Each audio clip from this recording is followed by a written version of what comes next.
दोस्तों, इस रिपोर्ट में मिडिल ईस्ट की खबरों के साथ साथ व्हाट्सएप को लेकर एक जरूरी इंफॉर्मेशन आप लोगों के साथ शेयर करेंगे। व्हाट्सएप पर ही व्हाट्सएप को लेकर बहुत तेजी के साथ एक खबर वायरल हो रही है। क्या कल से व्हाट्सएप के नियम बदल रहे हैं? क्या कल से सरकार आपके व्हाट्सएप पर निगरानी रखने वाली है? क्या कल से आपकी व्हाट्सएप की हर एक कॉल को रिकॉर्ड किया जाएगा? हर एक रिकॉर्डिंग को सरकार अपने पास सेव रखेगी? बहुत सारी बातें चल रही हैं। इन सारी बातों की सच्चाई आपको इसी वीडियो में हम बताने की कोशिश करेंगे, लेकिन पहले कुछ हेडलाइंस, कुछ नए अपडेट मिडिल ईस्ट के आपको बता देते हैं। सबसे पहले बात वन एंड ओनली हूतीज की करेंगे। हर वीडियो में मैं इनकी बात इसलिए करता हूं क्योंकि जब भी रिपोर्ट तैयार करने बैठता हूं, हूतीज की तरफ से एक ऐसी खबर आती है जिसको देखकर मैं अपने आप को रोक ही नहीं पाता हूं और इनका जिक्र करना पड़ जाता है। बहुत सारी चीजें मैं आपको कल से अब तक बता चुका हूं, इनके बारे में पहले भी बता चुका हूं। अभी कुछ देर पहले एक वीडियो हूतीज की तरफ से जारी किया गया है। हूतीज ने अमेरिका के एक बड़े खतरनाक हथियार को, जो हथियार समुद्र में रहता है, उसको पकड़ लिया है। यमन के हूतीज ने कुछ फुटेज जारी करते हुए बताया कि हमने अमेरिका के रेमस 600 मानव रहित वाहन को दबोच लिया है, जो समुद्र के अंदर पानी में तैनात रहता है, जिसको कोई सही से देख भी नहीं पाता।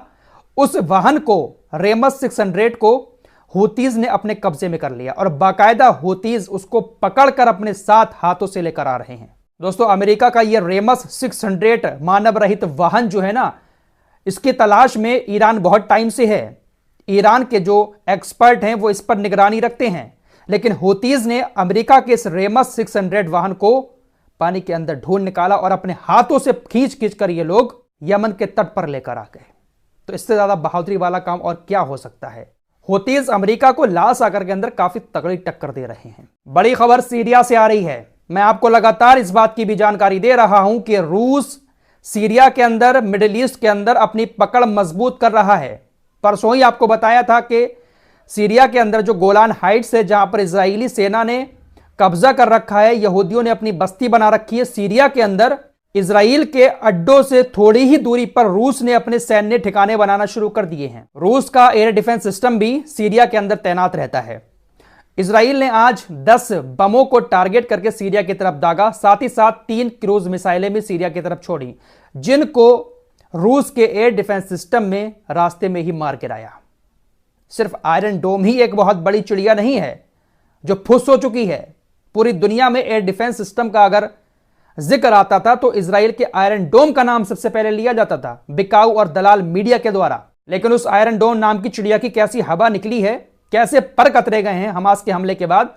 अब पूरी दुनिया इस बात को समझ चुकी है कि आयरन डोम को हम कैसे धोखा दे सकते हैं। हिजबुल्लाह भी अब लेबनान के बॉर्डर से ऐसे हमले कर रहा है जिसको इंटरसेप्ट आयरन डोम नहीं कर पा रहा है। लेकिन रूस के एयर डिफेंस सिस्टम ने 3 क्रूज मिसाइल और 10 बमों को इजराइल के मार गिराया। जो काम, जो बातें इस्लामिक देशों की तरफ से नहीं बोली जा रही हैं, वो दूसरे देश कर रहे हैं। ब्राजील के बारे में मैं आपको लगातार जानकारी दे रहा हूं। ब्राजील ने अपने सारे राजनयिक संबंध इजराइल से खत्म कर लिए हैं। इजराइल के राजदूत को वापस भेज दिया है। ब्राजील के राष्ट्रपति लूला डे सिल्वा ने कहा कि इजराइल वो काम कर रहा है जो काम हिटलर ने भी नहीं किया।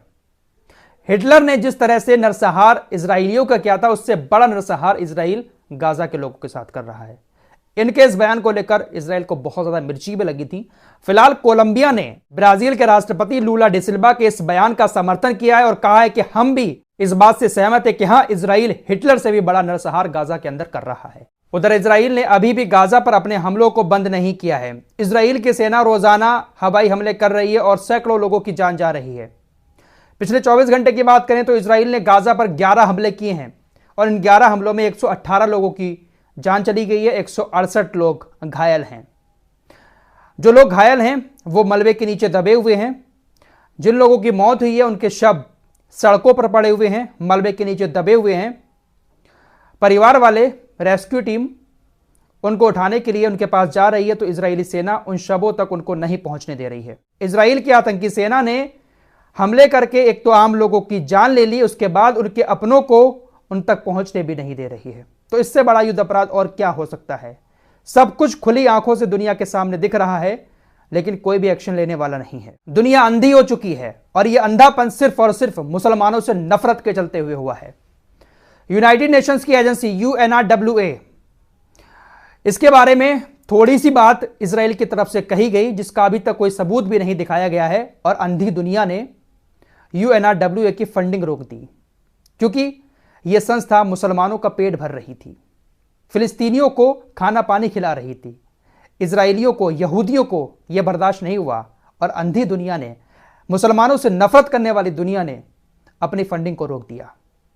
UNRWA के प्रमुख ने कहा है कि हम इंतजार कर रहे हैं इजराइल के उन आरोपों को सही साबित करने का। इजराइल ने जो हमारी संस्था पर आरोप लगाए कि हमारे लोग हमास के साथ 7 अक्टूबर के हमले में शामिल थे, हम इंतजार कर रहे हैं कि इजराइल हमारे सामने सबूत पेश करे, लेकिन इजराइल ने अभी तक एक भी सबूत हमारे सामने पेश नहीं किया है। कितने लोग थे, क्या उनके नाम थे और किस तरह से उन्होंने हमास की मदद की थी, इजराइल एक भी सबूत नहीं दिखा पा रहा है। लेकिन सिर्फ इजराइल ने दावा किया कि ऐसा ऐसा है, दुनिया ने फंडिंग रोक दी। जबकि इजराइल गाजा के ऊपर क्या कर रहा है पूरी दुनिया को साफ नजर आ रहा है, लेकिन इसके खिलाफ कोई एक्शन नहीं ले रहा है, क्योंकि हर जगह इस्लाम से नफरत करने वाले लोग बैठे हैं। तो ये मिडिल ईस्ट के कुछ नए अपडेट थे जो आपको बताए। फिलहाल अब चलते हैं व्हाट्सएप की तरफ। दोस्तों, व्हाट्सएप को लेकर सोशल मीडिया पर कुछ इस तरह के बहुत सारे मैसेज वायरल किए जा रहे हैं। बहुत सारे मेरे पास आए हैं, कल से आपके पास भी ये मैसेज आए होंगे। दावा किया जा रहा है कि सूचना एवं प्रसारण मंत्रालय कल से व्हाट्सएप को लेकर कुछ नए नियम लागू करने जा रहा है, जिसके मुताबिक आप जो व्हाट्सएप पर कॉल करते हैं, आपकी उस कॉल को रिकॉर्ड किया जाएगा। आप जो किसी को वॉइस रिकॉर्डिंग भेजते हैं, उस रिकॉर्डिंग को भी सेव किया जाएगा। आप कुछ भी एक्टिविटी व्हाट्सएप पर, सोशल मीडिया पर कर रहे हैं, तो उन सारी चीजों पर सरकार की नजर रहेगी। सभी लोग सावधान रहें, किसी तरह का कोई गलत मैसेज व्हाट्सएप पर शेयर ना करें। अपने बच्चों को भी बताएं, रिश्तेदारों को भी बताएं, और भी बहुत सारी बातें इसमें लिखी हुई हैं। आपकी स्क्रीन पर लगा रहा हूं, स्क्रीनशॉट लेकर आप पढ़ सकते हैं, वरना आपके पास ये मैसेज आ ही गया होगा। वायरल ही इतना है।